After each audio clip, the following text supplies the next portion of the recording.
Hello बच्चों, welcome to exam शिविर academy. Exam शिविर एकेडमी के यूट्यूब चैनल एग्जाम शिविर स्कूल में आपका स्वागत है।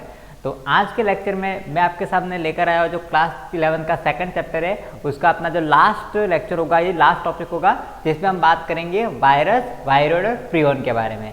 इसके पहले हमने लगभग आई थिंक 10 लेक्चर कर चुके और 10 लेक्चर में बहुत सारी रख दीजिए यहाँ पर, बहुत सारी चीज़ें हम कर चुके और अपना ये लास्ट लेक्चर होगा जिसमें हम बात करने वाले वायरस, वायरोइड और प्रियन के बारे में। जनरली हम वायरस और विरोइड, प्रियन इनके बारे में बात करते हैं, तो आज हम कोशिश करेंगे समझने की कि एक्चुअली में वायरस क्या होता है, विरोइड क्या होता है, प्रियन क्या होता है।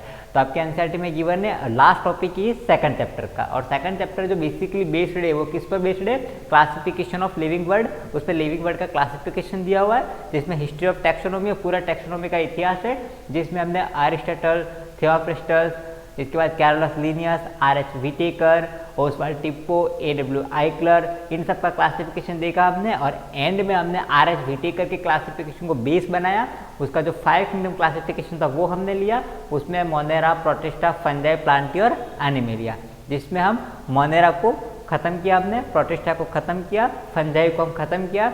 इसके बाद हम बात करेंगे किंगडम प्लांटी, जिसमें एल्गी, ब्रायोफाइटा, टेरिडोफाइटा, जिम्नोस्पर्मा, एंजियोस्पर्मा आते हैं, वो आपके आते हैं थर्ड चैप्टर में। और चौथा जो पांचवा जो किंगडम है, किंगडम एनिमेलिया, वो आपका आता है चौथे चैप्टर में। किंगडम एनिमेलिया की बात करूँ तो वहाँ पर आपका आएगा इनवर्टिब्रेट, जहाँ पर प्रोटोजोआ, पॉरीफेरा, सिलेंट्रा, टिनोफेरा, प्लेटिहेल्मिंथेस, एस्केल्मिंथेस वहाँ से लगाकर हेमिकोर्डेटा तक होता है। फिर किंगडम कॉर्डेटा, कॉर्डेटा की बात करूँ तो वहाँ पर again species, amphibian, reptile, Avid और मैमल, और फिर इन सब का क्लासिफिकेशन। ये आपका पहला यूनिट, पहला यूनिट होता है वो खत्म होता है वहाँ पर। क्लियर? तो आज अपना जो लास्ट लेक्चर होगा किसका, सेकंड चैप्टर का, क्लासिफिकेशन ऑफ लिविंग वर्ड, पहले यूनिट का सेकंड चैप्टर, उसका लास्ट लेक्चर होगा। तो चलिए शुरू करते हैं अपन बात। जो अपना बेसिक आज का लेक्चर बेस्ड होगा वायरस, वायरोइड, विरोइड और प्रियन के बारे में। सबसे पहले बात करते हैं अपन वायरस के बारे में। वायरस क्या होता है देखिए, समझिए वायरस। चलिए अगर मैं वायरस की बात करूं, बेटा ध्यान से समझना, वायरस जो एक लैटिन वर्ड है और इसका मीनिंग की बात करूं तो it is a Latin word. ये कुछ इंफॉर्मेशन है, याद रखना, लैटिन वर्ड। और इस लैटिन वर्ड का मतलब क्या होता है, पॉइजनस फ्लूइड। पॉइजनस फ्लूइड इसका मतलब होता है, ठीक है। और ये जो टर्म दी है, ये वायरस जो टर्म दी है, वो टर्म किसने दी है, तो पास्चर ने दी है। पास्चर साइंटिस्ट था, उसने ये टर्म दी है वायरस टर्म, दिख रहा है आपको हाथ, तो टर्म किसने दी है, लुईस पास्चर ने दी है। अब अगर मैं वायरस की बात करूं, बेटा ध्यान देना, इसकी संरचना की बात कर लेते हैं, इसकी डिस्कवरी की हिस्ट्री हम देखेंगे। इसकी संरचना की बात करूं तो बेसिकली इसमें दो चीजें होती है। एक तो इसमें होता है इसका न्यूक्लिक एसिड होता है, इसके अंदर क्या होता है, न्यूक्लिक एसिड होता है। और दूसरा इसके अंदर होता है प्रोटीन की लेयर होती है। ये दो चीजें इसमें पाई जाती है, प्रोटीन की लेयर होती है। न्यूक्लिक एसिड में क्या मिलेगा इसको, आपको इसके अंदर आइदर डीएनए और आरएनए, समझना, आइदर डीएनए और आरएनए। इसका क्या मतलब हुआ, इसमें या तो डीएनए मिलेगा या आरएनए मिलेगा, दोनों नहीं मिलेंगे, है ना। जैसे कि हम ह्यूमन सेल की बात करें, प्लांट सेल की बात करें, तो हमारे अंदर क्या होते हैं, आरएनए भी है और डीएनए भी है। प्लांट की बात करूँ तो अगेन उसमें आरएनए और डीएनए दोनों होंगे। लेकिन मैं वायरस की बात करूँ, उसमें क्या आइदर डीएनए और आरएनए मिलेगा। अब डीएनए कैसा होता है, double strand, single strand. RNA कैसा होगा, डबल स्ट्रैंड, सिंगल स्ट्रैंड, वो हम बात करेंगे। लेकिन आप समझ लो मेजरली कि वायरस के अंदर आइदर डीएनए और आरएनए होगा, दोनों एक साथ से आपको नहीं मिलेंगे। क्लियर? चलिए अब बात करें प्रोटीन की लेयर की, तो इसमें प्रोटीन की लेयर होती है जिसको अपन क्या बोलते हैं, कैप्सिड बोलते हैं। प्रोटीन की लेयर क्या बोलोगे, कैप्सिड। प्रोटीन की लेयर होती है जिसको हम बोलते हैं कैप्सिड, और इसकी जो इकाइयां होती है उसको हम बोलते हैं कैप्सोमियर। कैप्सोमियर। तो सिंपल सी बात है, वायरस में कुछ देखो कैसा होता है, वायरस में क्या होता है, जेनेटिक मटेरियल होगा, जैसे कि डबल स्ट्रैंड डीएनए समझ लो। फिर उसके चारों तरफ क्या मिलेगी आपको, प्रोटीन की लेयर मिलेगी, और कुछ नहीं है वायरस, ठीक है, बस ये वायरस है आपका। मतलब वायरस में किसी प्रकार के और कोशिका मिलते ही नहीं, एक्चुअल में it is not a cell. Virus को हम बोलते हैं एसेल्युलर है, अकोशिकीय होता है ना, ये सेल नहीं है, क्योंकि इसके अंदर आपको सिर्फ और सिर्फ क्या मिलेगा, एक प्रोटीन की लेयर मिलेगी जिसको हम बोलते हैं कैप्सिड, और साथ में इसके अंदर आपको क्या मिलेगा, या तो डीएनए मिलेगा या आरएनए मिलेगा। ऐसा नहीं है कि ये डीएनए साथ में आरएनए मिल जाएगा, दोनों में से कोई एक ही मिलेगा, या तो डीएनए या फिर आरएनए, आइदर डीएनए और आरएनए। तो ये आपका एक वायरस है। अगर मैं बात करूँ, बहुत छोटी स्ट्रक्चर है, बैक्टीरिया से भी छोटी स्ट्रक्चर है, इसको नेकेड आई से देखा नहीं जा सकता है, मतलब अपनी आंखों से आप नहीं देख सकते इसको, आपको इसको देखने के लिए माइक्रोस्कोप की जरूरत पड़ेगी, वो भी नॉर्मल माइक्रोस्कोप में दिखते नहीं है, इलेक्ट्रॉन माइक्रोस्कोप की जरूरत पड़ेगी। क्लियर? तो ये वायरस होता है आपके सामने, चीज़ें समझ में आई आपको। चलिए अब मैं यहाँ पर बात कर रहा हूँ, यहाँ पर थोड़ा समझेंगे बेहतर तरीके से वायरस क्या होता है वो। अभी हाल फिलहाल के लिए इतना समझ लो कि वायरस जो है कुछ ऐसी संरचना है, कोई ऐसा जीव है जो आंखों से नहीं दिखता है और बहुत छोटा होता है, जिसके अंदर सिर्फ और सिर्फ प्रोटीन की लेयर होती है और एक जेनेटिक मटेरियल होता है। जेनेटिक मटेरियल भी एक ही होता है, या तो डीएनए या आरएनए, दोनों नहीं मिलेंगे यहाँ पर। चलिए इसके अलावा वायरस के बारे में कुछ और पॉइंट बात कर लेते हैं। तो इट इज ए सेल्यूलर। कैसा है ये? ए सेल्यूलर है, वो याद रखना, मतलब अकोशिकीय। इसको अभी तक एक सेल भी नहीं माना, बिकॉज सेल तब मानोगे ना जब उसके अंदर सेल ऑर्गेनल होंगे। सेल के पार्ट क्या होते हैं? एक तो सेल मेम्ब्रेन होती है ना, अगर प्लांट है तो सेल वॉल भी होगी इसके बाहर, इसके बाद माइटोकॉन्ड्रिया मिलेगा, गोल्जी बॉडी मिलेगा। प्रोकैरियोटिक सेल तो ये नहीं मिलेंगे, यूकैरियोटिक सेल में मिलेंगे। तो सेल ऑर्गेनल, बीच में एक न्यूक्लियस मिलेगा, तो सेल ऑर्गेनल होने चाहिए और प्लाज्मा मेम्ब्रेन होनी चाहिए। ये सब संरचनाएं मिलकर क्या बनाएगी? सेल बनाएगी। तो वायरस इन सब पे खरा उतरता नहीं है, इन सब कंडीशन को वायरस फुलफिल नहीं करता है। That's why virus is not a cell. इसलिए हम वायरस को क्या बोलते हैं? इट इज अ सेल्यूलर, यानी कि वायरस अभी सेल लेवल पर डेवलप हुआ नहीं है। वायरस की बात करूँ तो बेटा हमारे अभी तक जितने भी लिविंग ऑर्गेनिज्म है उसमें सबसे प्रिमिटिव है, सबसे पुराने वायरस। एक्चुअली वायरस की बात करूँ, बैक्टीरिया से वायरस बने और वायरस का विकास होना रेट्रोग्रेसिव प्रोसेस है, इवोल्यूशन पढ़ाऊंगा यहाँ पर। बट देखा जाए तो जो सबसे लोअर एनिमल है, मतलब जिनमें कोई इतना एडवांस मैकेनिज्म नहीं है, ऐसे एनिमल आपके वायरस है, बड़े सिंपल होते हैं। जबकि मैं एडवांस मैकेनिज्म की इस सेंस में कह रहा हूँ, जैसे कि ह्यूमन को देख लो, इतना कॉम्प्लिकेशन है, इतने सारे सिस्टम है बॉडी में, उनके बीच में कोऑर्डिनेशन, नर्वस सिस्टम है, न्यूरॉन है, तो बहुत हाईली कॉम्प्लेक्सिटी है हमारी बॉडी में। और वायरस की शरीर में इस प्रकार की कोई हाईली कॉम्प्लेक्सिटी नहीं होती है, बड़ा सिंपल सा शरीर है। देखिए आप, एक प्रोटीन की लेयर होती है, उसके अंदर एक जेनेटिक मटेरियल है, दैट्स इट। चलिए that's why it is called cellular. अब मैं बात करूँ इनके न्यूट्रिशन की। बेटा ध्यान देना, मैं बात कर रहा हूँ न्यूट्रिशन की, कि वायरस का न्यूट्रिशन किस प्रकार का होता है। न्यूट्रिशन, वायरस के मैं न्यूट्रिशन की बात करूँ मैं, तो वायरस में जो न्यूट्रिशन होता है ऑब्लिगेट पैरासाइट। ऑब्लिगेट पैरासाइट, इसका मतलब क्या होता है? सुनिए, मतलब ये एज अ पैरासाइट रहने के लिए बाध्य है, मतलब अपने फूड के लिए किसी और पर ये डिपेंड है ना। वो भी कैसा है? ऑब्लिगेट। ऑब्लिगेट पैरासाइट का क्या मतलब? अपने फूड। क्या वायरस किसी डेड ऑर्गेनिक चीज पर रहकर सर्वाइव कर सकता है? फूड लेगा तो नहीं, उसको सर्वाइव करने के लिए कोई लिविंग बॉडी ही चाहिए। समझ में आ रही बात है? जैसे कोई लकड़ी का टुकड़ा है, उसके ऊपर अगर जैसे कि बात करूँ, लकड़ी का टुकड़े की बात कर रहा हूँ मैं, आई am not talking about plant पूरे, ठीक है। या फिर कोई सपोज करो कोई लोहे की कोई सड़ा गला ऑर्गेनिक मैटर है, कोई पत्ती है जो पेड़ से अलग हो गई है ना, और वो जमीन पर पड़ी हुई है, तो उसके ऊपर वायरस एज अ लिविंग काम नहीं करेगा, है ना। वायरस जो होता है वो लिविंग बॉडी पर ही सर्वाइव कर सकता है, लिविंग बॉडी पर ही। इसका मतलब क्या है? बॉडी के अंदर भी कर सकता है और बॉडी के बाहर भी कर सकता है, शरीर के ऊपर, बाहर इन द सेंस, यानी कि वायरस मेरी स्किन के ऊपर भी पड़ सकता है और बॉडी के अंदर ही पड़ सकता है। लेकिन अगर वो किसी डेड ऑर्गेनिक मैटर की बात करूँ, किसी डेड ऑर्गेनिज्म की बात करूँ, उसके ऊपर सर्वाइव नहीं कर सकता। ऑब्लिगेट है, बाध्यता है, मजबूरी है, एज ए पैरासाइट ही रहेगा। और पैरासाइट किसको बोलते हैं? जो किसी लिविंग ऑर्गेनिज्म पर डिपेंड हो। ये बात अलग है कि वो शरीर के अंदर रहे या शरीर के ऊपर रहे, लेकिन उसको लिविंग ऑर्गेनिज्म की जरूरत पड़ेगी ही पड़ेगी। तो that's why it's called obligate parasite. Virus is obligate parasite. Clear? चलिए अब यहाँ पर मैंने क्या बोला? न्यूक्लिक एसिड आइदर डीएनए और आरएनए मिलेगा और साथ में आपको क्या मिलेगा? प्रोटीन का एक लेयर मिलेगा। क्लियर? आज तक इतनी चीजें वायरस के बारे में जानना। अब मैं शेप की बात करूँ, बहुत छोटे होते साइज की, बहुत छोटे होते हैं। शेप की बात करूँ तो ये राउंड शेप में भी हो सकते हैं, है ना, रॉड शेप में भी हो सकते हैं, टेडपोल के शेप के भी हो सकते हैं, डिफरेंट शेप के हो सकते हैं, पॉलीहेड्रल शेप के होते हैं। तो शेप की बात करूँ तो लगभग हर प्रकार के शेप में मिल जाएंगे ना, सर्कल में, रॉड शेप में। इसके बाद टेडपोल क्या होता है? मेढक जो होता है उसका लार्वा होता है, उसकी शेप में मिल जाएंगे। इसके अलावा बात करूँ मैं तो आपको पॉलीहेड्रल शेप में मिल जाएंगे। पॉलीहेड्रल जैसे कि डायमंड होता है ना, उसकी मल्टीपल सरफेस होती है ना, ऐसी बहुत सारी सरफेस होती है इस प्रकार से। तो ये नहीं होगा, सॉरी। तो इस प्रकार से चीज़ें भी आपको इस प्रकार के शेप में वायरस आपको यहाँ पर मिलते हैं। इसके बारे में बात करूँ, अब हम बात करो वायरस की डिस्कवरी। किसकी डिस्कवरी कैसे हुई वो, इसको ज़रा ध्यान समझना, इसकी डिस्कवरी कैसे हुई वो। तो अगर मैं इसकी डिस्कवरी की बात करूँ तो ध्यान देना, सबसे पहले मैं बात करूँगा यहाँ पर। तो एक साइंटिस्ट है, उसने अपना एक्सपेरिमेंट किया। एक्सपेरिमेंट ने क्या किया, ध्यान देना, उसने टोबैको मोज़ेक वायरस से ग्रसित एक लीफ, यानी कि टोबैको लीफ ली उसने, ठीक है, यहाँ पर अपन रखते हैं, उसने टोबैको लीफ ली, ये टोबैको की लीफ ली उसने, ठीक है, टोबैको लीफ,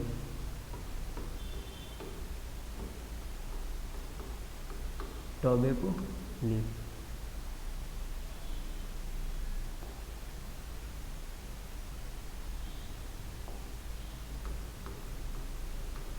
टोबैको लीफ ली, ठीक है। अब ये टोबैको जो लीफ उसने ली है, तंबाकू की इसने पत्ती ली, अब ये जो लीफ है वो कैसी है, इन्फेक्टेड है। यार ध्यान देना, मैं यहाँ पर ये ऐसे ऐसे कर रहा हूँ येलो कलर का, मतलब ये कैसी है, इन्फेक्टेड लीफ है, इसके अंदर बीमारी है। अभी समझना इस चीज़ को, इन्फेक्टेड लीफ है, कैसी है, इन्फेक्टेड है। अब इस इन्फेक्टेड लीफ को उस साइंटिस्ट ने, मैं एक्चुअली राइट नाउ नाम याद नहीं कर पा रहा, उसका नाम क्या था, AMW जो बेजरिंग था उसके पहले आया था ये, ठीक है, यस याद आ गया, इवानोवस्की ने, DJ इवानोवस्की, साइंटिस्ट का नाम क्या है जिसने एक्सपेरिमेंट किया है, एक्सपेरिमेंट, उस साइंटिस्ट का नाम है DJ इवानोवस्की, एक्सपेरिमेंट,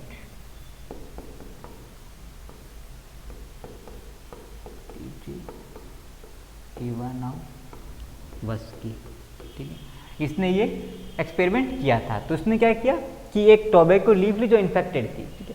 अब वो ये देखना चाहता था कि जो इन्फेक्शन हुआ वो किसके कारण हुआ है, जो इन्फेक्शन हुआ है वो किसके कारण हुआ, इसके अंदर बीमारी लगी किसके कारण लगी है। तो उसने क्या किया, इस लीफ का सेब तैयार किया।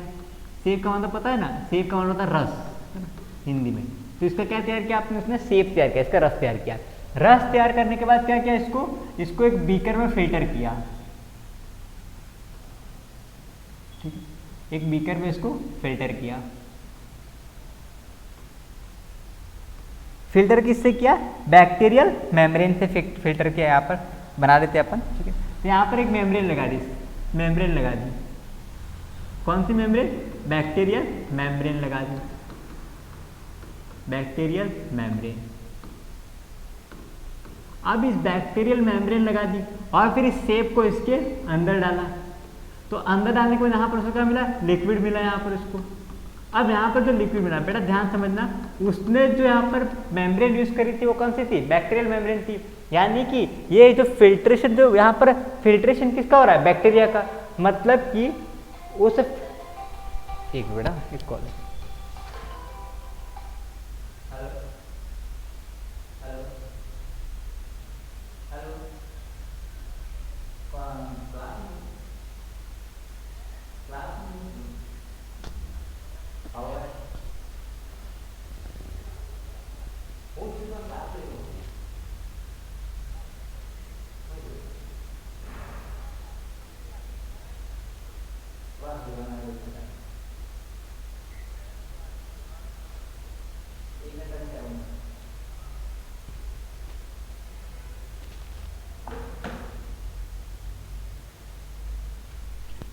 हाँ सॉरी फॉर,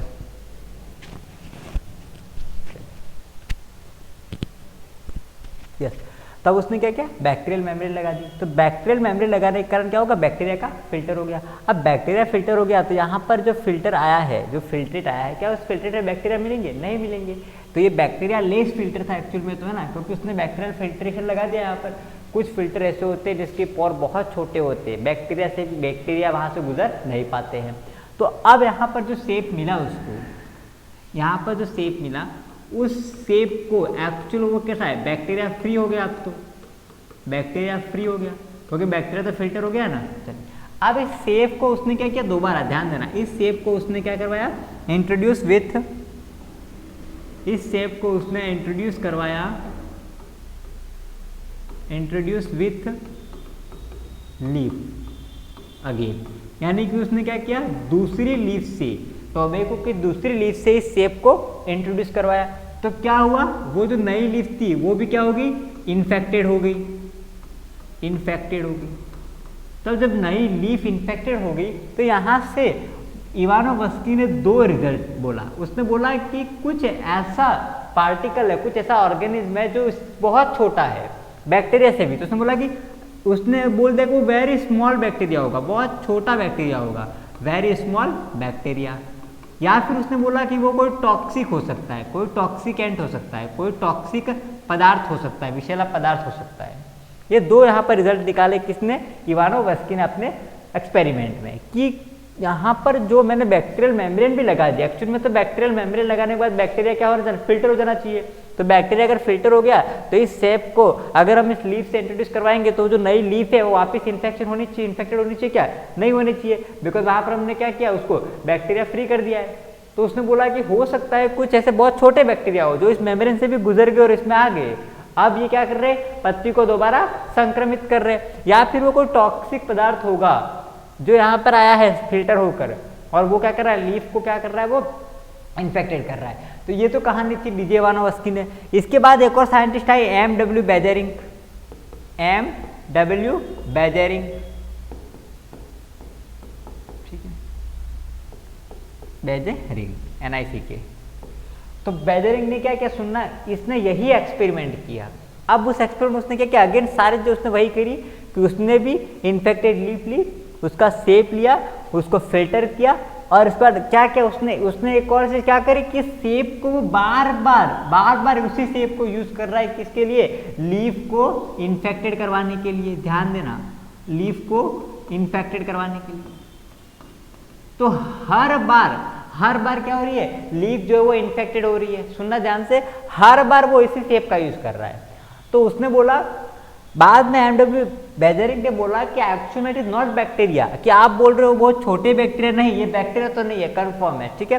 दूसरा उसने बोला वो टॉक्सिक सबस्टांसेस भी नहीं है, बिकॉज ऑफ अगर टॉक्सिक सबस्टांसेस होता है तो उसकी जो टॉक्सिसिटी है वो हर लेवल पर कम होनी चाहिए, वो कम नहीं हो रही है। मैं बार इन्फेक्शन करवा रहा हूँ, हर बार इन्फेक्शन का लेवल वही है। तो यहाँ पर अगर टॉक्सिसिटी कम नहीं हो रही है, मतलब कि कोई चीज है जो क्या हो रही है, जेनेटिकली कैरी हो रही है, जा रही है, उसको इन्फेक्शन कर रही है। तो फिर उसको बोला इस सेप, उस लिक्विड को, ये जो फ्लेप आएगा उसको उसने बोला एक विशेष प्रकार का शब्द दिया, कंटेजियम। इसको याद रखना, ये एनसीईआरटी में गिवन है आपका, contagium vivum fluidum,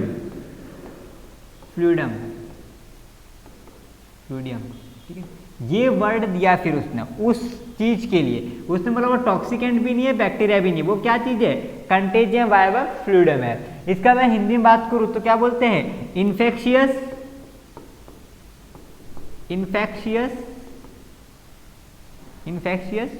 living fluid. ये किसने बोला, आपका एम.डब्ल्यू. बेजेरिंग ने। इसका हिंदी रूपांतर नहीं होता है इन्फेक्शियस लिविंग फ्लूइड। इसका मतलब क्या है, वो लिविंग है, वो ये कहना चाह रहा है कि वो चीज जो है वो लिविंग है। यहाँ पर अगर टॉक्सिकेंट की बात करूं मैं, टॉक्सिक सबस्टेंसेस क्या होते हैं, नॉन लिविंग होते हैं। तो उसने ये बोला कि वो बैक्टीरिया नहीं है पर कोई लिविंग चीज है, जो फ्लूइड है, जो तरल है, जो सेप है, जो रस है वो तरल था, तो वो कैसा है, लिविंग है, लेकिन कैसा, इन्फेक्शियस है, वो इन्फेक्शन पैदा कर रहा है, लेकिन वो एक लिविंग फ्लूइड है, कोई जिंदा तरल है। क्लियर ना, कोई ऐसा टॉक्सिक सबस्टेंसेस क्या होते हैं, डेड होते हैं। तो उसने बोला कि ये कोई लिविंग फ्लूइड है, क्लियर, जो क्या कर रहा है, इन्फेक्शन कर रहा है, बट ये बैक्टीरिया नहीं है। फिर बाद में एक और साइंटिस्ट का जिक्र आता है यहाँ पर एनसीईआरटी में, उसका नाम याद रखना, स्टैनले, ठीक है।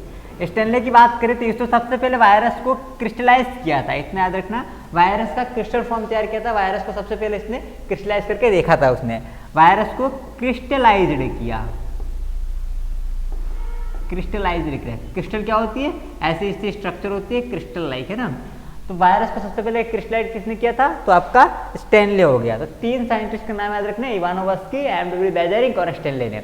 इवानोवस्की ने क्या किया था एक्सपेरिमेंट, आपको याद हो गया, टोबैको की लीफ ली, ठीक है, और एक्चुअली में टोबैको की लीफ ली, इसके जो डिजीज हो रहा है वो उसका वायरस का नाम क्या है, TMV वायरस। ये जो डिजीज हुआ था बाद में पता चला कि वो वायरस का नाम क्या है, tobacco mosaic virus, TMV, tobacco mosaic virus. तो उसने क्या किया, उसका सेप तैयार किया, बैक्टीरियल मेम्ब्रेन से फिल्टर किया, और उसको अगेन नई लीफ से इंट्रोड्यूस करवाया, तो वो लीफ भी इन्फेक्टेड होगी। तो उसने बोला कि ये तो वेरी स्मॉल बैक्टीरिया है या फिर कोई टॉक्सिक सबस्टेंस है। फिर बेजेरिंग का सेम एक्सपेरिमेंट दोहराया, बार किया, तो बोला कि टॉक्सिक सबस्टेंस नहीं हो सकता है, ना ही बैक्टीरिया हो सकता है, इट इज क्या है, it is a contagium vivum fluidum, इसका मतलब यह एक क्या है, इन्फेक्शियस लिविंग फ्लूइड है, कोई जिंदा तरल जो इन्फेक्शन फैला रहा है। फिर बाद में स्टैनले मिलर ने इसको वायरस को क्रिस्टलाइज किया अलग से, उसको बोला कि ये वायरस से, ये बैक्टीरिया नहीं है यहाँ तक, ठीक है। तो ये थी उसकी डिस्कवरी की कहानी वायरस की यहाँ पर। क्लियर, आई होप आपको समझ में आ गई होगी क्या चीज़ें है वो। अब मैं आगे बात करूँ नेक्स्ट, यहाँ पर समझना ध्यान से, वायरस जो होता है, ठीक है, अलग अलग प्रकार के वायरस होते हैं यहाँ पर, ठीक है। तो यहाँ पर एक वायरस हम देखेंगे बैक्टीरियोफेज के बारे में, एक वायरस यहाँ पर है बैक्टीरियोफेज, बैक्टीरियोफेज। अगर मैं बैक्टीरियोफेज की बात करूँ तो बेटा इसमें जो होता है वो पाया जाता है डबल स्ट्रैंड डीएनए पाया जाता है,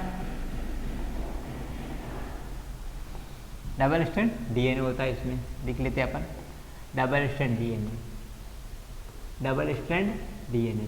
डबल स्ट्रैंड का क्या मतलब है, दो स्ट्रैंड होती है ना, एक 5 प्राइम टू 3 प्राइम, दूसरी उसकी अपोजिट होगी। डीएनए समझेंगे अपना अच्छे तरह से। डीएनए क्या होता है, पॉली न्यूक्लियोटाइड है, बहुत सारे क्या होते हैं उस पर न्यूक्लियोटाइड होते हैं। डीएनए का अपन डिटेल स्टडी करेंगे, अगर बेसिक स्ट्रक्चर डीएनए जानना क्या होता है सुनो, एक स्ट्रैंड ऐसी होती है और दूसरी स्ट्रैंड ऐसी होती है, तो इसको बोलेंगे डबल स्ट्रैंड। अगर एक ही स्ट्रैंड है तो बोलोगे सिंगल स्ट्रैंड डीएनए, ठीक है। चलिए हाँ, तो दो स्ट्रैंड होते हैं किसमें, बैक्टीरियोफेज में। बैक्टीरियोफेज क्या होते हैं, ध्यान देना, ये वायरस है जो किसका भक्षण करते हैं, किसको खाते हैं, वायरस जो किसको खाते हैं, बैक्टीरिया को, यानी कि बैक्टीरिया को किल करते हैं। तो बैक्टीरिया को खाने वाले वायरस क्या कहलाते हैं, आपके बैक्टीरियोफेज कहलाते हैं। क्लियर, नाम से स्पष्ट है, बैक्टीरियोफेज, बैक्टीरिया को खाने वाले वायरस वो आपके कहलाते हैं बैक्टीरियोफेज। चलिए, इसमें डबल स्ट्रैंड डीएनए होता है, याद रखना। अगर इसकी संरचना की बात करूँ तो आपके एनसीईआरटी में डायग्राम गिवन है, ध्यान देना। इसकी संरचना की बात करूँ तो इसके ऊपर एक क्या होता है, पॉलीहेड्रल स्ट्रक्चर होती है ऐसी, जिसको अपन बोलते हैं हेड बोलते हैं। फिर यहाँ पर नीचे क्या होगा, एक ऐसा स्ट्रक्चर होगा कॉलर, इसके नीचे यहाँ पर एक लंबी और स्ट्रक्चर मिलेगी आपको ऐसी, ये स्ट्रक्चर। इसके बाद यहाँ पर इसमें आपको मिलेंगे इस प्रकार से संरचना आपको मिलेगी, ठीक है। तो ये आपका एक बैक्टीरियोफेज होता है। इस बैक्टीरियोफेज की बात करूँ मैं तो यहाँ पर नाम याद रखना है, किसको क्या बोलते हो, एनसीईआरटी में डायग्राम गिवन है, सोर्स इंपॉर्टेंट। मैं नाम की बात करूँ ध्यान देना, इसको अपन बोलते हैं हेड, ये हेड होता है, ठीक है।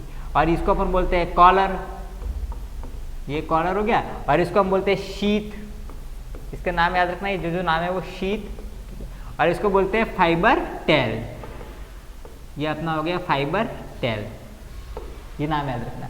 अब यहाँ पर जो हेड होता है, यहाँ पर आपका क्या मिलेगा, इसमें डबल स्ट्रैंड डीएनए बना देते हैं। अब ये जो स्ट्रक्चर है, ये जो हेड कॉलर ये सब वो किसके बना होगी, हेड जो होगा उसके चारों की स्ट्रक्चर किसकी बनी होगी, आपकी प्रोटीन की बनी होगी, जिसको हम बोलते हैं कैप्सोमियर। तो ये आपका एक बैक्टीरियोफेज है। ये जो बैक्टीरियोफेज होता है वो किसको इन्फेक्टेड करता है, बैक्टीरिया को, बैक्टीरिया को ये भक्षण करता है, उसको ये खाता है। तो अब इसकी मैं बैक्टीरियोफेज की लाइफ साइकिल का यहाँ पर जिक्र कर लेते हैं। वो कभी कभी पूछा जाता है, उसको समझ लेते हैं एक्चुअल में किस प्रकार से सर्वाइव करता है वो। देखो बैक्टीरियोफेज का लाइफ साइकिल कैसा होता है वो, एक तो ये अपना साइकिल पूरा करता है ट्रांसडक्शन के जरिए, ट्रांसडक्शन के जरिए, ठीक है। अब ट्रांसडक्शन क्या होता है समझना, ये क्या करेगा, देखो ये कोई बैक्टीरिया है ना, ये इस बैक्टीरिया का जेनेटिक मटेरियल है, बैक्टीरिया का डीएनए होगा, ठीक है। अब इसके ऊपर ये जो बैक्टीरियोफेज है वो अटैक करेगा, ये बैक्टीरियोफेज ने बना दिया, ठीक है। अब ये बैक्टीरियोफेज का अपना डीएनए होगा, ये उसका डीएनए समझ लेते हैं, ये उसका डीएनए हो गया। अब ये बैक्टीरियोफेज जब इसको अटैक करेगा तो ये अपना जेनेटिक मटेरियल इसके अंदर डाल देगा, ये अपना जेनेटिक मटेरियल ये इसके अंदर डाल दिया उसने, ठीक है। इसके बाद क्या होगा कि ये जेनेटिक मटेरियल इस डीएनए के साथ जुड़ जाएगा और ये जेनेटिक मटेरियल का कुछ हिस्सा इसके अंदर आ जाएगा। तो अपन देखिए कि आगे जो क्रिया होगी वो किस प्रकार से होगी, देखिए नेक्स्ट क्या होगा वो। तो आगे ये जो बैक्टीरिया है, ठीक है, अब यहाँ पर ध्यान देना, इसका डीएनए कुछ हिस्सा इसमें आ गया, ठीक है। अब यहाँ पर देखिए ये डीएनए का कौन सा हिस्सा था, एक मिनट है ना, ये डीएनए का वायरस वाला हिस्सा था, ये वाला, ये वायरस वाला हिस्सा था। अब उसके अंदर दूसरा हिस्सा कौन सा आ गया, आपका बैक्टीरिया का हिस्सा भी आ गया, ये बैक्टीरिया का कुछ हिस्सा आ गया, ये डबल स्ट्रैंड पूरा समझना, ठीक है। मैं इतना बना रहा हूँ, चलिए ठीक है, अपना समय बचे। तो अब ये यहाँ पर दोनों आ गया। अब यहाँ पर क्या होगा, सुनना ध्यान से, ये क्या करेगा, रेप्लिकेट करेगा, सुनना ध्यान से, ये क्या करेगा, रेप्लिकेट करेगा। इसके अंदर बहुत सारे वायरसेस रेप्लिकेट हो जाएंगे। तो अब ये जब रेप्लिकेट होगा इसके अंदर, तो ये क्या बनाएगा, आपका बैक्टीरियोफेज बनाएगा ये, क्योंकि प्रोटीन की लेयर वगैरह बन जाएगी।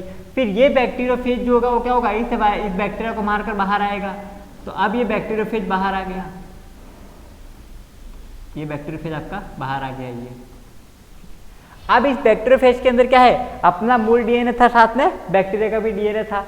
तो मूल डीएनए भी था और ये इसका मूल डीएनए था, ये बैक्टीरिया का डीएनए हो गया और साथ में येलो कलर का उसका डीएनए हो गया। ये ठीक है, ये दोनों हो गया। अब ये जो बैक्टीरियोफेज है, अब ये दूसरे बैक्टीरिया को इन्फेक्ट करेगा, है ना। तो वहां पर फिर ये क्या करेगा, इस बैक्टीरिया के डीएनए को उसके डीएनए से चेंज करेगा। तो इस प्रकार ट्रांसडक्शन के जरिए क्या करेगा, अपना लाइफ साइकिल ये पूरा करता रहता है, अपनी कॉपीज बनाता है दूसरे लिविंग ऑर्गेनिज्म के अंदर और अपना लाइफ साइकिल ये पूरा करता है। तो ये आपका कौन सा हो गया, ट्रांसडक्शन वाला मेथड, जिसके जरिए ये चीजें करता है वायरस। क्लियर। चलिए अब यहाँ पर समझना, तो वायरस के बारे में जो जो पॉइंट जानने योग्य थे वो बता चुका हूं मैं। देखिए क्या क्या पॉइंट थे वो एक बार याद कर लेते, सबको एक बार कोशिश करते हैं रिवाइज करने की। सबसे पहले हमने बात करी थी वायरस क्या चीज़ है। वायरस की बात करें तो वायरस क्या है, बहुत छोटे एनिमल है जिसमें आपको एक जेनेटिक मटेरियल मिलेगा, यानी कि न्यूक्लिक एसिड मिलेगा और साथ में प्रोटीन की लेयरिंग मिलेगी, और इसके अलावा कोई चीज़ इसमें मिलने वाली नहीं है। अगर मैं बात करूँ इसमें, इसको जो टर्म दिया है पास्टर ने, इसका लैटिन वर्ड का मतलब क्या होता है, लैटिन वर्ड इसका मतलब क्या होता है आपका, इसका सिंपल सा मतलब होता है पॉइजनस फ्लूइड। ये एक फ्लूइड है जो कैसा है, पॉइजनस है, विषैला है। दूसरा बात करूँ मैं कैसे होते हैं, असेलुलर होते हैं, और साथ में न्यूट्रिशन कैसा होता है, ऑब्लिगेट पैरासाइट। इनके पास मजबूरी है कि एज ए पैरासाइट ही सर्वाइव करेंगे और इनके पास ऑप्शन मिलता नहीं है। डिस्कवरी की बात करें तो हमने यहाँ पर 3 साइंटिस्ट के नाम आपको याद रखते हैं। सबसे पहले DJ इवानोव्स्की, दूसरा अपना आता है MW बेजरिंग और तीसरा स्टैनले। एक्सपेरिमेंट किस प्रकार से होता है वो बता चुका हूँ मैं आपको। स्टैनले ने क्या किया था, इसको क्रिस्टलाइज किया था। क्लियर यहाँ तक। फिर हमने बात करी थी बैक्टीरियोफेज के बारे में। बैक्टीरियोफेज क्या होता है उसको हमने देखा। बैक्टीरियोफेज क्या होता है, एक ऐसा वायरस है जो बैक्टीरिया को खाता है। डीएनए कैसा मिलता है, डबल स्ट्रैंड डीएनए मिलता है, वो याद रखना। टोबैको मोज़ेक वायरस की बात करूँ उसमें सिंगल स्ट्रैंड आरएनए मिलता है। क्लियर। चलिए अब हम न्यूक्लिक एसिड के बारे में थोड़ा जान लेते हैं, किसमें किस प्रकार का न्यूक्लिक एसिड मिलता है। वो न्यूक्लिक एसिड, तो न्यूक्लिक एसिड की बात करूं मैं तो ध्यान देना, वायरस में यहाँ पर अपन सिंपल सी 2 कैटेगरी कर लेंगे, प्लांट वायरस और एनिमल वायरस। प्लांट वायरस और एनिमल वायरस। अगर मैं प्लांट वायरस की बात करूं तो उसमें सिंगल स्ट्रैंड आरएनए मिलेगा जनरली ना, हमेशा नहीं, जनरली। कुछ ऐसे प्लांट में मिलेंगे जहाँ पर डबल स्ट्रैंड डीएनए मिलेगा, लेकिन प्लांट में जनरली सिंगल स्ट्रैंड आरएनए मिलेगा। वही मैं एनिमल वायरस की बात करूँ, मतलब एनिमल में पाए जाने वाले वायरस जो शरीर के अंदर या बॉडी के ऊपर भी हो सकते हैं। एनिमल वायरस की बात करूँ तो वहां पर आपको मिलेंगे डबल स्ट्रैंड डीएनए। इसका मतलब ये नहीं कि इसमें सिंगल स्ट्रैंड नहीं मिल सकता, मिल सकता है, बट जनरली, सामान्यतः, हमेशा नहीं बोलेंगे अपन कौन सा टर्म यूज कर रहे हैं, सामान्यतः। सिंगल स्ट्रैंड आरएनए के एग्जांपल की बात करूं मैं तो इसमें टोबैको मोज़ेक वायरस आ जाएगा, टोबैको मोज़ेक वायरस। वही एनिमल वायरस की बात करूं, डबल स्ट्रैंड डीएनए वाला किसमें मिल जाएगा, बैक्टीरियोफेज में। बैक्टीरियोफेज में इसमें आपका मिल जाएगा डबल स्ट्रैंड डीएनए मिल जाएगा। क्लियर यहाँ तक। चलिए अब यहाँ पर एक और चीज आती है कि वायरस जो है वो क्या है, लिविंग है या नॉन लिविंग है। इसके ऊपर हमेशा बहस रहती है कि वायरस को लिविंग माने या नॉन लिविंग माने, क्योंकि वायरस के पास दोनों कैरेक्टर है, लिविंग के कैरेक्टर भी है, नॉन लिविंग के भी है। चलिए समझते हैं कौन से है वो। तो वायरस में लिविंग कैरेक्टर देख लेते हैं अपन। लिविंग कैरेक्टर कौन कौन से वायरस में, वो लिविंग कैरेक्टर। दूसरा नॉन लिविंग कैरेक्टर जो उसको डिफाइन करते हैं, उसको भी अपन पढ़ लेते, नॉन लिविंग कैरेक्टर। अगर वायरस में लिविंग कैरेक्टर की बात करूँ तो बेटा ध्यान देना, ये क्या होता है सुनना ध्यान से। वायरस जो होता है वो लिविंग कब कहलाएगा, जब वह किसी लिविंग ऑर्गेनिज्म पर रहेगा, यानी कि इनसाइड और सरफेस ऑफ लिविंग ऑर्गेनिज्म, यानी कि जब ये किसी दूसरे लिविंग ऑर्गेनिज्म के शरीर के अंदर है या उसके शरीर के ऊपर है, तभी इसको आप क्या बोलोगे, लिविंग बोलोगे। लिविंग कब कहा जाएगा वो बता रहा हूं मैं, है ना। तो जब तक वो किसी दूसरे लिविंग ऑर्गेनिज्म के अंदर या उसके सरफेस पर नहीं है तब तक वो लिविंग नहीं है। यानी कि नॉन लिविंग कब बोलोगे, जब वो फ्री फॉर्म में है, फ्री फॉर्म में, यानी कि वो सपोज किसी लकड़ी के टुकड़े पर पड़ा हुआ है, किसी डेस्क पे लगा हुआ है, या किसी मतलब मिट्टी पे पड़ा हुआ है, इस प्रकार से एटमोस्फेयर में फ्री है, तो तब लिविंग नहीं बोलोगे, उस टाइम वायरस लिविंग नहीं है। लेकिन जैसे ही वो किसी लिविंग बॉडी के कांटेक्ट में आया तो क्या हो जाएगा, वो आपका क्या कहलाएगा, लिविंग कहलाएगा। समझ में आ रही बात है? जब तक अकेला रहेगा तब तक तो क्या बोलोगे, नॉन लिविंग।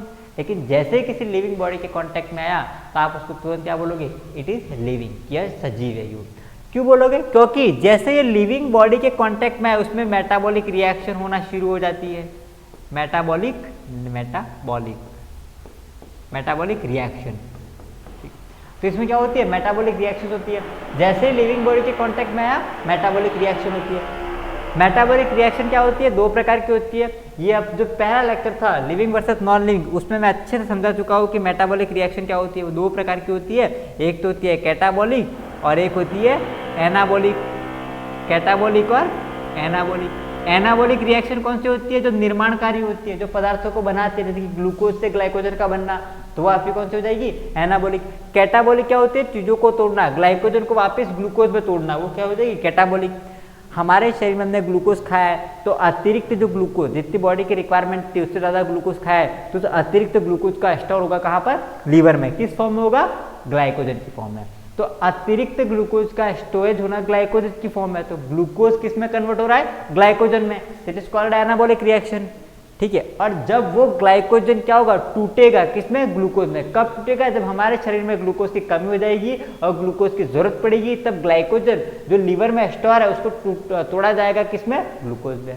तो it is called catabolic reaction. Clear. तो इन दोनों को एनाबॉलिक यानी कि पूरे शरीर के समस्त, इन दोनों को मतलब वही ग्लूकोज वाली बात नहीं है, हमारे शरीर की जितने प्रकार के एनाबॉलिक और कैटाबॉलिक रिएक्शन है उनका जो सम है, यानी कि sum of anabolic and catabolic reaction is called metabolic reaction. तो हमारे शरीर में मेटाबॉलिक रिएक्शन क्या है, शरीर में होने वाली तमाम प्रकार की निर्माणकारी और विघटनकारी अभिक्रियाएं, यानी कि मेटाबॉलिक और catabolic reaction entire in the body, उसको हम बोलेंगे मेटाबॉलिक रिएक्शन। तो वायरस के अंदर भी मेटाबॉलिक रिएक्शन होती है, जैसे ही वो लिवर के कांटेक्ट में आ जाता है मेटाबॉलिक रिएक्शन नहीं होगी। लेकिन फ्री फॉर्म में जब वो अकेले रहता है मेटाबॉलिक रिएक्शन नहीं होती है। ध्यान देना, जब वो एटमोस्फेयर में अकेला है तो मेटाबॉलिक रिएक्शन नहीं होती है। दैट्स व्हाई इसको हमें नॉन लिविंग मानना पड़ता है, ठीक है नहीं। लिविंग, अच्छा non living character, non character लिखा मैंने ना, non living character, non living character. तो जब फ्री स्टेज में यानी कि वातावरण में है तब इसके ऊपर किसी प्रकार की मेटाबॉलिक रिएक्शन नहीं होगी, ठीक है। इसके अलावा एक हम बात कर सकते थे, रिप्रोड्यूस करता है, रिप्रोडक्शन करता है, रेप्लिकेट होता है, यह खुद सेल्फ रेप्लिकेटिंग के पावर होता है, इसका डीएनए खुद रेप्लिकेट होता है और एक नया वायरस बनाता है। तो हालांकि रिप्रोडक्शन को हमने यूनिक कैरेक्टर नहीं माना है, किसका, लिविंग का विशिष्ट लक्षण नहीं माना है हमने ना, इसका हम अच्छे से पढ़ चुके हैं अपन लिविंग वर्सेस नॉन लिविंग, पहले चैप्टर का पहला जो लेसन था, पहला जो लेक्चर था उसमें। तो उसको अपन लिविंग का स्पेसिफिक कैरेक्टर नहीं मानते, बट जितने भी लिविंग ऑर्गेनिज्म वो क्या करते हैं, रिप्रोडक्शन तो करते ही करते हैं। Virus, bacteria, human, all living organism क्या करते हैं, रिप्रोडक्शन करते हैं, है ना। लेकिन कुछ रिप्रोडक्शन नहीं करते, इसका मतलब ये नहीं कि वो लिविंग नहीं है, वो लिविंग है, बट कहने का मतलब ये कहा जा सकता है ना, जितने भी लिविंग है वो रिप्रोडक्शन करते ही है। तो वायरस भी क्या होता है, अपना रिप्रोडक्शन करता ही है, लेकिन वो रिप्रोडक्शन तब तक नहीं करेगा जब तक कि वो किसी लिविंग ऑर्गेनिज्म के कांटेक्ट में नहीं आएगा। अगर वो फ्री फॉर्म में है तो वो ऑर्गेनिज्म रिप्रोडक्शन नहीं कर पाएगा। लेकिन जैसे किसी और लिविंग के कांटेक्ट में आया, वो रेप्लिकेट होना शुरू होगा, वो रिप्रोडक्शन करेगा, अपने समान कॉपीज बनाएगा, अपनी ग्रोथ करेगा, अपने नंबर इंक्रीज करेगा। क्लियर। तो that's why it's called living. Clear. लेकिन जब जैसे ही कोई उसको लिविंग बॉडी का कांटेक्ट नहीं मिलता है वो रेप्लिकेशन नहीं कर पाता है, तो तब वो किस रूप में काम कर रहा है, एज अ नॉन लिविंग। सो अब यहाँ पे देख रहे हो लिविंग और नॉन लिविंग दोनों के कैरेक्टर आ गए। इसीलिए फाइनली हम वायरस को क्या बोलते हैं, हम वायरस को बोलते हैं connecting link between, connecting link between living and non living, living and non living. इसको हम बोलते हैं लिविंग और नॉन लिविंग के बीच का कनेक्टिंग लिंक बोलते हैं, या फिर हम बोल सकते हैं boundary between living and non living, because of viruses have both character, living and non living. Virus के पास दोनों कैरेक्टर होते हैं, लिविंग के भी है, नॉन लिविंग। इसीलिए हमें फिर क्या कहना पड़ा, इसको कनेक्टिंग लिंक बोलना पड़ा।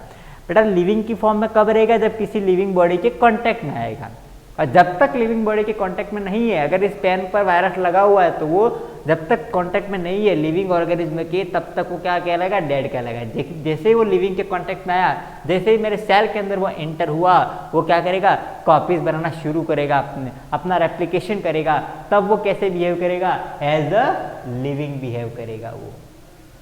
क्लियर? आई होप चीज़ें क्लियर हो रही है। तो ये था अपना वायरस वाला टॉपिक। यहाँ पर वायरस अपना खत्म होता है। जितनी एनसीईआरटी में इन्फॉर्मेशन गिवन है वो सब मैं दे चुका हूँ आपको। एक बार एनसीईआरटी पढ़ लेना, आपको चीज़ें क्लियर हो जाएगी। चलिए अब हम दो और चीज़ें पढ़ने वाले हैं, विरोइड क्या होता है या वायरोइड क्या होता है, प्रियन क्या होता है। तो नेक्स्ट अपना टॉपिक है वायरोइड। वायरोइड, ठीक है बेटा, एक साइंटिस्ट का नाम है डायोनियर। डायोनियर स्पेलिंग देख लेना, ए नहीं आ रहा है, स्पेलिंग देख लेना ना, I am not sure about spelling. T O Diener पूरा नाम है ना, टीओ डायोनियर, टीओ डायोनियर। इसने बेटा सबसे पहले बात करी थी विरोइड के बारे में, टीओ डायोनियर। बेटा विरोइड क्या होता है समझ लो, सिंपल सी बात है। विरोइड क्या होते हैं ध्यान देना, विरोइड वायरस से भी छोटे होते हैं, बहुत छोटे होते हैं ना, यानी कि वायरस से भी छोटे होते हैं, small than virus, small than virus. ये वायरस से भी छोटी स्ट्रक्चर। अब ये क्या समझना बेटा, इसमें ऐसा होता है कि सिर्फ और सिर्फ आपको इसमें न्यूक्लिक एसिड ही मिलेगा, only nucleic acid, only nucleic acid. इसके पहले हमने देखा था कि वायरस में क्या मिलता है, न्यूक्लिक एसिड प्लस प्रोटीन मिलता है, प्रोटीन की लेयर मिलती है। वायरस की हमने बात करी थी, वायरस में क्या होता है देखिए, वायरस के स्ट्रक्चर में क्या होता है, या तो आपको मिलेगा वायरस के स्ट्रक्चर में nucleic acid, nucleic acid plus protein मिलेगा, प्रोटीन की लेयर मिलती है, ये दोनों वायरस में मिलते हैं। न्यूक्लिक एसिड में फिर हमने क्या बोला था, डीएनए और आरएनए, क्या दोनों मिलते हैं, नहीं, याद रखना आइदर डीएनए और आरएनए। डीएनए की बात करूं तो वो सिंगल स्ट्रैंड भी हो सकता है या फिर डबल स्ट्रैंड भी हो सकता है। आरएनए भी कैसा हो सकता है, सिंगल स्ट्रैंड या फिर डबल स्ट्रैंड भी हो सकता है। तो वायरस है आइदर डीएनए और डीएनए प्लस प्रोटीन, तो उस स्ट्रक्चर को अपन क्या बोलते हैं, वायरस। एक आरएनए होगा या डीएनए होगा, साथ में प्रोटीन की लेयर होगी। लेकिन वायरोइड में सिर्फ न्यूक्लिक एसिड मिलेगा, इस पे प्रोटीन एब्सेंट होता है। प्रोटीन की जो लेयर है जिसको हमने क्या बोला था, कैप्सिड बोला था, क्या बोला था, कैप्सिड, याद आ रहा है, वो क्या होती है, एब्सेंट होती है। तो जब कैप्सिड एब्सेंट है तब जो स्ट्रक्चर बनेगी वो आपकी कौन सी होगी, विरोइड कहलाएगी, ठीक है। और इस विरोइड से एक डिजीज होता है पोटैटो स्पिंडल ट्यूबर, आलू में पोटैटो स्पिंडल ट्यूबर, ठीक है। तो उसमें क्या होता है कि जो आलू होता है जनरली कैसा होता है, इस शेप में होता है, इस शेप में गोलाकार नहीं होता पूर्ण रूप से, लेकिन लगभग हम बोल सकते हैं गोलाकार। तो वो कैसा स्पिंडल शेप में हो जाता है, ऐसा स्पिंडल शेप में हो जाता है, इस शेप में हो जाता है। और वो किसके कारण हुआ है, बिकॉज कि वहां पर विरोइड ने इन्फेक्शन किया है। वायरोइड क्या होते हैं कि एक विशेष प्रकार के ऑर्गेनिज्म है जिसमें सिर्फ और सिर्फ क्या मिलेगा, न्यूक्लिक एसिड मिलेगा, सिर्फ जेनेटिक मटेरियल मिलेगा, कोई प्रोटीन की कवरिंग या लेयर नहीं मिलेगा। यानी सिर्फ इस प्रकार से एक डीएनए मिल जाएगा या फिर सिर्फ एक प्रकार से आरएनए मिल जाएगा, सिंगल स्ट्रैंड, क्लियर। तो उसको हम बोलेंगे आप वायरोइड, क्लियर। अब हम बात करते हैं प्रियन क्या होते हैं वो, ठीक है। प्रियन क्या होते हैं वो समझ लो। प्रियन, बेटा मैं प्रियन की बात करूँ तो प्रियन जो होते हैं उसमें समझ लेना ये भी वायरस से छोटे। तो इसमें क्या होता है ध्यान देना, इसमें जिससे बात करूँ तो इसमें सिर्फ आपको क्या मिलेगा, प्रोटीन ही मिलेगा, ओनली प्रोटीन, ओनली प्रोटीन। मतलब इसमें आपको जेनेटिक मटेरियल डीएनए और आरएनए मिलेगा, सिर्फ प्रोटीन मिलेगा। लेकिन ये प्रोटीन कैसा होगा सुनना ध्यान से, ये एबनॉर्मल प्रोटीन होगा, सामान्य प्रोटीन नहीं होगा, एबनॉर्मल प्रोटीन होगा, ठीक है। जैसे कि बात करूं पागल जो गाय होती है, मैड काऊ, उसमें क्या होता है सुनना, उसमें जो प्रोटीन का जो फॉर्मेशन होने लग जाता है वो क्या होता है, गलत होने लग जाता है, एबनॉर्मल प्रोटीन का निर्माण होने लग जाता है, ठीक है। मतलब कि एबनॉर्मल प्रोटीन जब उसकी बॉडी में जा रहा है तो वो एबनॉर्मल प्रोटीन रेप्लिकेट होता है, बार बार अपने नंबर्स बढ़ाता है और उसके पूरे नर्वस सिस्टम को वो डैमेज कर देता है और वो गाय कैसे हो जाती है, पागल हो जाती है, ठीक है। तो उसमें क्या हो रहा है, सिंपल सी बात है, ये प्रियन क्या होती है ध्यान देना, एबनॉर्मल प्रोटीन है, ठीक है, कोई जेनेटिक मटेरियल नहीं है, एबनॉर्मल एक प्रोटीन है, ठीक है, जो क्या हो रहा है अंदर अपनी संख्या को इंक्रीज कर रहा है। तो ओनली जब प्रोटीन होगा, एबनॉर्मल प्रोटीन होगा, तो उसको एक्चुअल में इसको डिस्कवर करने का श्रेय जाता है प्रोसिनर को, प्रोसिनर है ना, ये साइंटिस्ट का नाम है। तो उसने क्या बोला कि कुछ एबनॉर्मल प्रोटीन्स होता है जो क्या करता है, डिजीज पैदा करता है, जिसको उसने क्या बोला, प्रियन बोला। क्लियर यहाँ तक? तो तीन चीजें यहाँ पर हमारे सामने आई। पहला तो कौन सा हमने देखा, वायरस, दूसरा वायरोइड और तीसरा प्रियन। ये तीन चीजें यहाँ पर क्लियर होगी। तो इसी के साथ अपना ये लेक्चर यहाँ पर खत्म होता है, यानी कि अपना जो सेकंड चैप्टर है वो पूरा खत्म हो चुका है। अब हम बात करेंगे तीसरे चैप्टर में, जहाँ पर अपनी बात होगी किंगडम प्लांटी के बारे में। मैं किंगडम प्लांटी की बात करूँ तो वहाँ पर अगेन चीज़ें आएगी। सबसे पहले हम शुरू करेंगे एल्गी, फिर आएगा ब्रायोफाइटा, फिर टेरिडोफाइटा एंड देन जिम्नोस्पर्म और फिर एंजियोस्पर्म। हमें इन सब के जनरल कैरेक्टर पढ़ने और साथ में हमें इनकी जो लाइफ साइकिल होती है उसके बारे में पढ़ना है। फिर वही चौथा चैप्टर शुरू होगा किंगडम एनिमेलिया, जिसमें इन्वर्टिब्रेट और वर्टिब्रेट यानी कि protozoa to chordata and then chordata. फिर कॉर्डेटा का फर्दर क्लासिफिकेशन है, सबके जनरल कैरेक्टर और सबके हमें फिर क्या पढ़ना, उनके क्लासिफिकेशन। देखिए मैं आपको बता देता हूँ एक्चुअल में यहाँ पर लिखकर कि जो पहले यूनिट पे क्या क्या चीज़ें है वो। यूनिट फर्स्ट कौन सा आपका, बायोडाइवर्सिटी है। एक्चुअली इसको समझना बहुत ज़रूरी है कि हमें पढ़ना क्या होता है, क्या क्या टॉपिक है, लेक्चर कहाँ पे शुरू और कहाँ पर एंड होगा, क्या कंटेंट है हर चैप्टर वाइज वो, ठीक है। यूनिट फर्स्ट के बाद बायोडाइवर्सिटी, तो इसमें 4 चैप्टर है बेटा। इसमें चैप्टर कितने, 4 चैप्टर है। मैं हालांकि शुरुआत में बता चुका था, लेकिन अब एंड करके भी बता रहा हूँ ताकि आपको चीज़ें समझ में आ जाए। तो 4 चैप्टर आते हैं। पहला चैप्टर कौन सा, सुनना ध्यान से। पहला चैप्टर है आपका, वो है living versus non living. Living versus non living यानी कि सजीव वर्सेस निर्जीव का पहला चैप्टर है, जीव जगत, ठीक है। ये चैप्टर 1 है आपका, ठीक है। फिर चैप्टर 2 है, वो है बायोलॉजिकल क्लासिफिकेशन। बायोलॉजिकल क्लासिफिकेशन और लिविंग वर्ड भी बोल सकते हैं, वही सादा जीव जगत का वर्गीकरण। तो दूसरा जो चैप्टर है वो है classification of living word. Classification of living word. बेटा अब सुनना है आप, ये जो क्लासिफिकेशन ऑफ लिविंग वर्ड है उसमें अलग अलग साइंटिस्टों के क्लासिफिकेशन दिए, फिर उसमें से एक साइंटिस्ट का क्लासिफिकेशन पकड़ लिया, वो है R.H.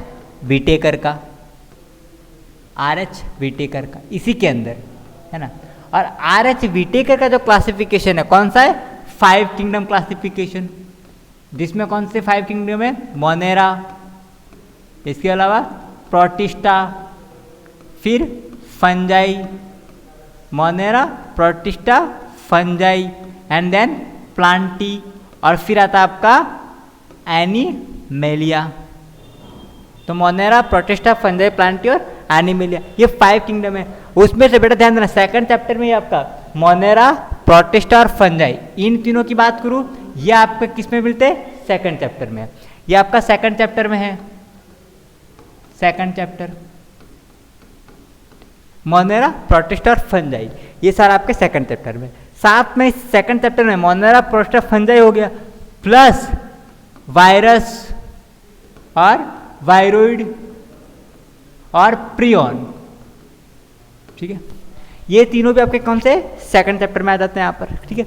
अच्छा एक और चीज़, सॉरी टू से, लाइकेन है, लाइकेन भी ऐड है, अच्छा याद आया मेरे को, लाइकेन भी पढ़ाना है मेरे को, अभी बता दूंगा, 2 मिनट का टॉपिक है लाइकेन, ठीक है। तो वायरस, विरोइड, प्रियन और लाइकेन, ये आपके किस में आते हैं, सेकंड चैप्टर में ही इंक्लूड है। फिर अब बचा कौन सा, प्लांटी और एनिमेलिया। तो प्लांटी जो है वो आपका आ जाता है चैप्टर 3 में है, पूरा चैप्टर 3। अब प्लांटी में क्या क्या आता है, एल्गी और ब्रायोफाइटा, एल्गी, ब्रायोफाइटा, इसके बाद pteridophyta, pteridophyta, algae, bryophyta, pteridophyta और gymnosperm, algae, bryophyta, pteridophyta, gymnosperm and angiosperm. तो ये आपके किस में आएंगे, चैप्टर 3 में आ जाएंगे। फिर किंगडम एनिमेलिया जो है वो चैप्टर 4 में है, आपकी चैप्टर 4 में है, जिसमें फिर इस चैप्टर 4 में कौन सा, यानी कि इनवर्टिब्रेट और वर्टिब्रेट।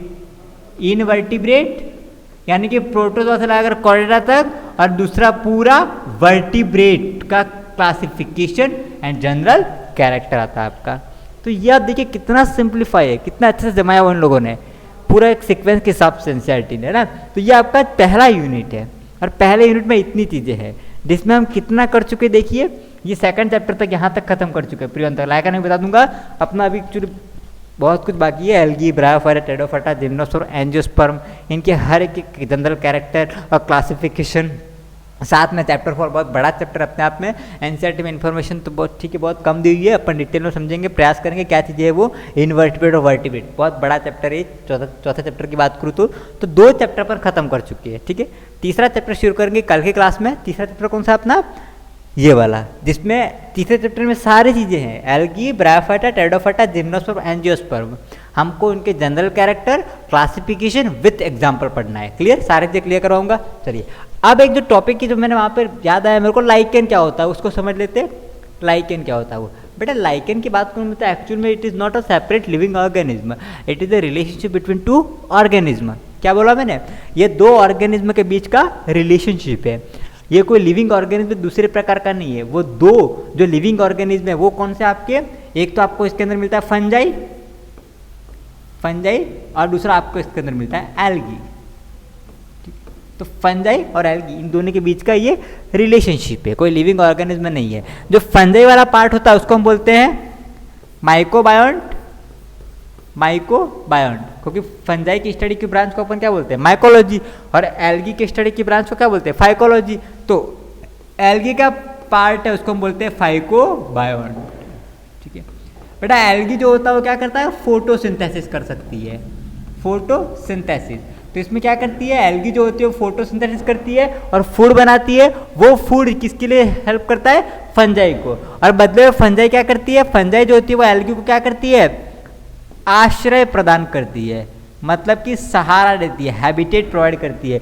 जमीन से जो मिनरल्स होते हैं वो मिनरल्स को एब्जॉर्व करके वो मिनरल्स किसको दे रही है, एल्गी को दे रही है।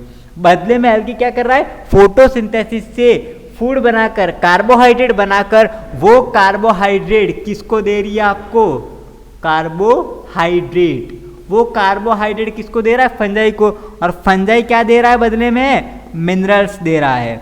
तो ये दोनों क्या कर रहे हैं, एक दूसरे की हेल्प कर रहे हैं। तो ये क्या है, रिलेशनशिप है। बेटा इस रिलेशनशिप को एक साइंटिस्ट का नाम याद रखना, क्रॉम्बी, ये साइंटिस्ट का नाम है। इस क्रॉम्बी ने इस रिलेशनशिप को क्या बोला, master and slave relationship, master and slave relationship, यानी कि स्वामी, मास्टर का मतलब क्या होता है, स्वामी, और स्लेव का मतलब क्या होता है, दास, स्वामी दास संबंध। ये किसने बोला, क्रॉम्बी ने बोला, इन दोनों के रिलेशन को। क्लियर, ये था लाइकेन। लाइकेन के 2 यूज याद रखना जो कि एनसीईआरटी में गिवन है। पहला यूज तो ये है कि लाइकेन जो होते हैं वो पायनियर होते हैं। पायनियर का क्या मतलब होता है, फाउंडर, यानी कि जहाँ पायनियर किसके लिए होते हैं, तो किसी भी कम्युनिटी के लिए। जैसे कि ऐसी जगह, चट्टान की बात कर रहे हैं, ठीक है, तो चट्टान की बात करें, वहाँ पर कोई प्लांट को उगाना है अगर, तो वहाँ पर सबसे पहले क्या लगेगी, लाइकेन लगेगी।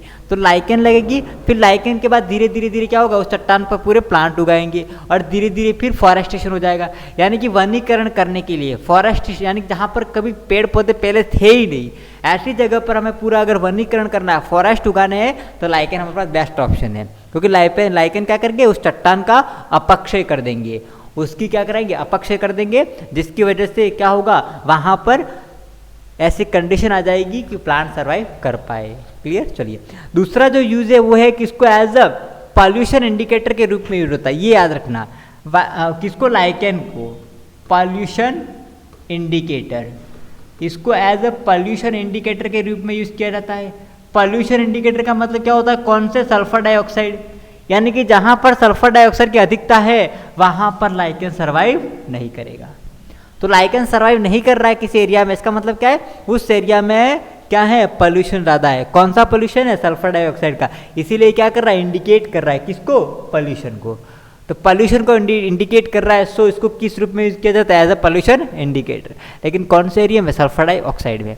तो ऐसा एरिया सल्फर डाइऑक्साइड से बहुत ज़्यादा अगर प्रदूषित है तो वहाँ पर लाइकेन सर्वाइव नहीं कर सकती।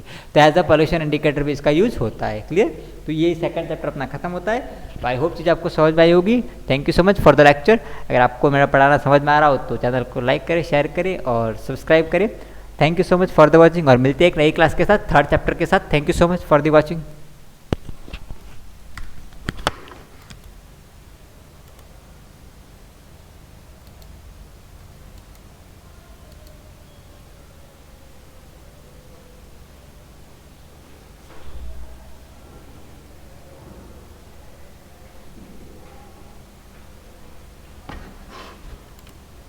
तक एडमिशन हुआ है 10th में।